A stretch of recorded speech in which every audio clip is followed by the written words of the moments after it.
Hello dear students, welcome you all in the second video lecture in this module.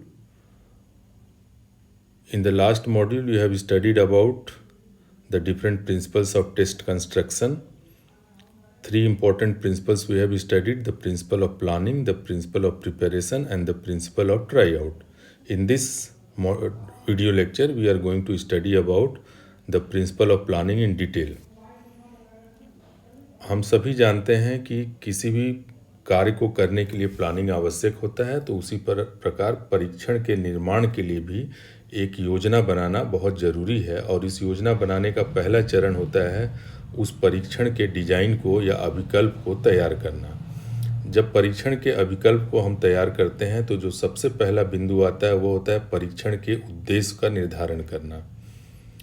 संपूर्ण परीक्षण का उद्देश्य क्या है, इसके संदर्भ में तीन महत्वपूर्ण बिंदु होते हैं। प्रथम, परीक्षण का उद्देश्य विद्यार्थियों को और स्वयं शिक्षक को प्रतिपुष्टि प्रदान करना होता है, जिसके लिए हम लोग क्राइटेरियन रेफरेंस टेस्ट या टीचर मेड टेस्ट का प्रयोग करते हैं और इसे जनरली हम लोग फॉर्मेटिव असेसमेंट के अंतर्गत रखते हैं। इसी प्रकार उपलब्धि परीक्षण का प्रयोग हम लोग विषय वस्तु में बच्चों के रैंक को निर्धारित करना, उन्हें पास या फेल करना, अगली कक्षा में प्रमोट करना जैसे प्रशासनिक कार्यों के लिए करते हैं। जब ऐसा होता है तो हम इसे नॉर्म रेफरेंस टेस्ट का नाम देते हैं और समेटिव असेसमेंट के अंतर्गत इसे हम लोग प्रयोग में लाते हैं। एक तीसरा प्रयोग भी हम लोगों ने पढ़ा है जिसे हम लोग कहते हैं डायग्नोसिस टेस्टिंग, यानी कि परीक्षण का प्रयोग डायग्नोसिस के लिए किया जाता है। इस क्षेत्र की विशेषता ये है कि जब हम परीक्षण का प्रयोग डायग्नोसिस के लिए करते हैं तो उसका कंटेंट एरिया बहुत ही नैरो, बहुत ही संकीर्ण होता है, यानी कि बहुत ही छोटे कंटेंट पर इन डेप्थ प्रश्नों का निर्माण किया जाता है। परीक्षण के अभिकल्प में दूसरा प्रश्न हमारे सामने विषय वस्तु से के संदर्भ में आता है। जब परीक्षण के निर्माण में विषय वस्तु का विश्लेषण बहुत आवश्यक अंग होता है। कोई भी परीक्षण एक निश्चित विषय वस्तु को लेकर के किया जाता है और वो विषय वस्तु एक माह के शिक्षण कार्य पर आधारित हो सकता है, एक सेमेस्टर के लिए हो सकता है या एक वर्ष के में कंप्लीट किए जाने वाले संपूर्ण सिलेबस को लेकर के हो सकता है। जो भी हो, हम विषय वस्तु का विश्लेषण करते हैं और विषय वस्तु का विश्लेषण करने के उपरांत संपूर्ण विषय वस्तु को हम उसके विभिन्न इकाइयों में बांट लेते हैं। अक्सर करके टेक्स्ट बुक में, किताबों में आपको शुरू में ये इकाई दिख जाते हैं। किसी किताब में अगर इकाई नहीं है तो चैप्टर्स को ध्यान में रख करके उसे हम थीम्स में बांट लेते हैं। पुनः इन इकाइयों का हम विश्लेषण करते हैं और हर इकाई के विभिन्न चैप्टर्स को आइडेंटिफाई करते हैं, उनकी पहचान करते हैं। अगर थीम्स हमने लिखा है तो थीम्स के अंतर्गत आने वाले महत्वपूर्ण प्रकरणों को हम लोग पहचान करते हैं। इसके बाद हम परीक्षण के कुल भार की पार्टीशनिंग करते हैं, का विभाजन करते हैं। यानी कि परीक्षण अगर 100 अंक का है तो विभिन्न इकाइयों पर कितना अंक हमें देना है, इसका निर्धारण हम लोग करते हैं। इसी प्रकार जब एक इकाई के अंक का निर्धारण हो जाता है तो उस इकाई के अंक को उस इकाई के विभिन्न पाठ या विभिन्न चैप्टर्स में हम बांटते हैं।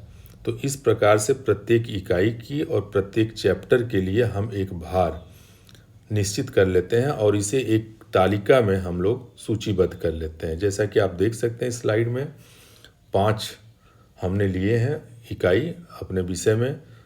हर इकाई में कुछ चैप्टर्स हैं जिनको भरा जा सकता है सेकंड कॉलम में, और फिर हर इकाई के लिए कितने मार्क्स देने हैं वो हमने लास्ट कॉलम में, मार्क्स वाले कॉलम में लिखा है। उसको देख करके उसका वेटेज हम निर्धारित कर देते हैं कि ठीक है 80 में 18 नंबर है तो 22.5% इकाई ए, बी, सी और डी को हम देंगे। इसी तरह इकाई ई के लिए 8 नंबर निर्धारित किया गया है तो उसका भारांक हो जाएगा 10%। इतना करने के बाद अब हम कॉलम 3 में आते हैं और जो प्रथम तृतीय कॉलम में वेटेज दिया गया है उसका विभाजन हम करते हैं अलग अलग चैप्टर में। यहाँ पर देख सकते हैं कि इकाई 1 के लिए कुल भार 18 अंकों का था। तो चैप्टर 1 में 3 चैप्टर, इकाई 1 में 3 चैप्टर सम्मिलित हैं, एक्स, वाई और जेड। तो 18 को हमने 3 हिस्से में बांट दिया इस प्रकार से कि m%, n% और p% निकालने के बाद उसका योग 18 के बराबर हो।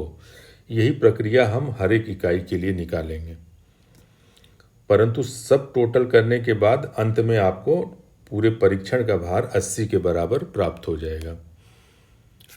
विषय वस्तु के विश्लेषण के बाद अगला अभिकल्प में डिजाइन में अगला प्रश्न हमारे सामने आता है उद्देश्य को लेकर के। उद्देश्य को हम लोग 3 स्तर में बांटते हैं।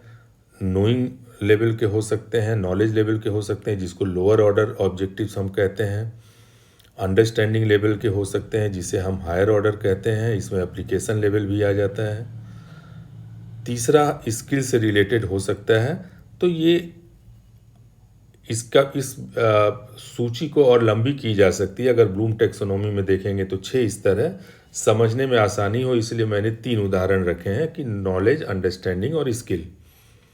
अब आपको निर्धारित करना है कि आपके परीक्षण में इन तीनों में किन किन स्तर के उद्देश्यों को मुझे रखना है और इसके बाद प्रत्येक स्तर के उद्देश्य का भार कितना होगा। तो जैसा कि आप देख सकते हैं कि नॉलेज लेवल के लिए X% भार निश्चित किया गया, अंडरस्टैंडिंग के लिए Y% निश्चित किया गया और स्किल्स के लिए Z%। जब ये भार हम निर्धारित करते हैं तो यह जरूरी है देखना कि इन तीनों भार का योग परीक्षण के कुल अंक के बराबर होना चाहिए, यानी कि X%, Y% और Z% मिलाकर के टोटल मार्क्स के बराबर हो। So in designing the test, we have to think about the objectives, and when we are thinking about the objectives, we know that objectives can be of different levels. So you have to decide what are the different levels of objectives that you will include in your test and what are the different weightage given to each level of objectives. ये सारे decisions को फिर हम लोग एक table में सूचीबद्ध करते हैं. You can see over here that the decisions you have taken regarding the objective is represented in the table. Knowledge level को हमने 20% भार दिया, अंडरस्टैंडिंग को 40% दिया और हायर ऑर्डर को 35% दिया. उनका योग कुल मिलाकर के 100% होगा और 80 का विभाजन विभिन्न प्रकार के उद्देश्यों में आप देख सकते हैं. तीसरा महत्वपूर्ण निर्णय जब हम डिजाइन की बात करते हैं वो होता है क्वेश्चन के फॉर्मेट को लेकर के. We have already studied about different formats of questions. It can be multiple choice question, it can be short answer question, it can be long answer question और it can also be skill question. So you have to decide what are the different types of question that we are going to keep in our test. परीक्षण में कितने प्रकार के प्रश्न रखेंगे और इसके साथ साथ विभिन्न प्रकार के प्रश्नों का भार कितना होगा. इस चीज़ को पुनः हम लोग एक टेबल में प्रदर्शित कर सकते हैं, जैसा कि आप यहाँ देख सकते हैं स्लाइड पर कि मल्टीपल चॉइस क्वेश्चन के लिए हमने 16 प्रश्न रखे, हर प्रश्न का भार 1 है. इसी प्रकार ऐसे टाइप क्वेश्चन 7 हमने टोटल रखे जिनका प्रत्येक ऐसे टाइप क्वेश्चन का भार 4 नंबर है. पुनः इनको निकालने पर हम देखेंगे कि इनका योग 80 के बराबर आ रहा है. तो हर टेबल में हम उनके योग को 80 तक ले जाते हैं ताकि पूरे परीक्षण में एक यूनिफॉर्मिटी बनी रहे. तो इस प्रकार से हमने देखा कि परीक्षण के अभिकल्प बनाते समय, परीक्षण के डिजाइन को बनाते समय 3 महत्वपूर्ण टेबल हमें बनाने हैं. सबसे पहले हमें विषय वस्तु का एक टेबल तैयार करना है. विषय वस्तु किस प्रकार से विभाजित है, कितने इकाई, कितने चैप्टर हैं, प्रत्येक इकाई और प्रत्येक चैप्टर का भार कितना होगा.